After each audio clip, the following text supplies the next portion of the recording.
এবারে আমার জীবনে প্রথম যে আমার পরিবারের সাথে আমি ঈদের যেটা আনন্দ এটা উপভোগ করতে পারলাম না। আমার সর্দি জ্বর, তাই আমি প্রথম ঈদের নামাজ পড়তে পারিনি। হাসপাতালে ভর্তি হয়েছি 3 দিন থেকে।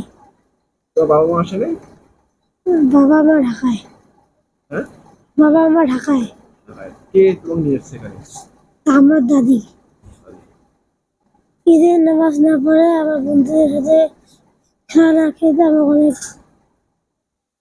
আমি মোহাম্মদ মুজাম্মেল হক, সহকারী শিক্ষক, সরকারি Aditmoyee Girija Shankar model school and college. গত 17 মে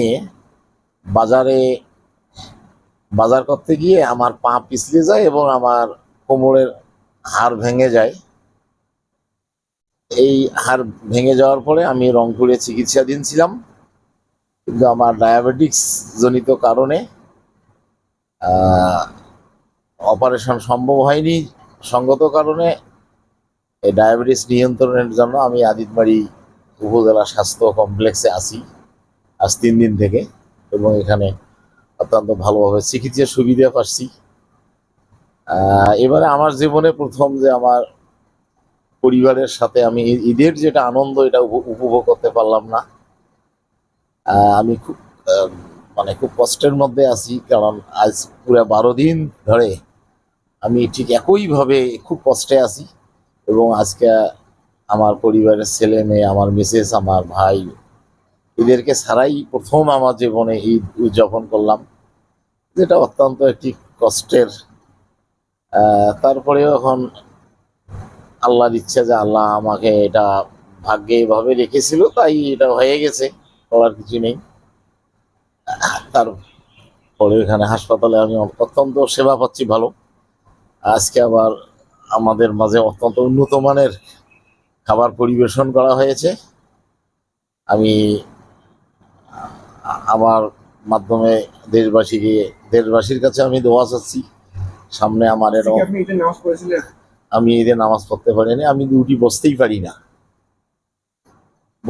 না, এইভাবে শুয়ে আছি আজ 12 দিন থেকে। দেশবাসীর কাছে এই আপনার মাধ্যমে আমি দোয়া চাচ্ছি, হয়তো 2-3 দিন পরে আমার ডায়াবেটিসটা নিয়ন্ত্রণে আসছে, 2-3 দিন পর হয়তো আমার অপারেশন হবে।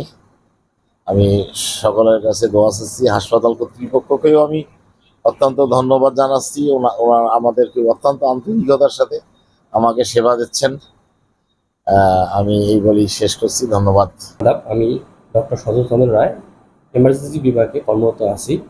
আমরা আমাদের উপজেলায় আমাদের 24 ঘন্টা চিকিৎসা সেবা চালু রাখছি।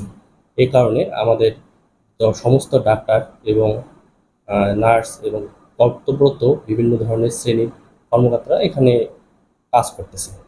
আমরা আমাদের এই ঈদে আমাদের যতটা সম্ভব আমরা সেবা প্রদান করতেছি। এর মধ্যেও ঈদের মধ্যে মোটামুটি সব পেশেন্টই বাসা চলে গেছে। কিছু রুগী আছে যাদের একদম মুমূর্ষ অবস্থা, তাদেরকে আমরা 24 ঘন্টা সেবা প্রদান সহ এবং আর যত নতুন রুগী আসতেছে তাদের সেবা প্রদানের জন্য আমরা সর্বক্ষণভাবে এখানে আসি, যাতে হচ্ছে রুগীরা যথাযথভাবে চিকিৎসা সেবা পেতে পারে।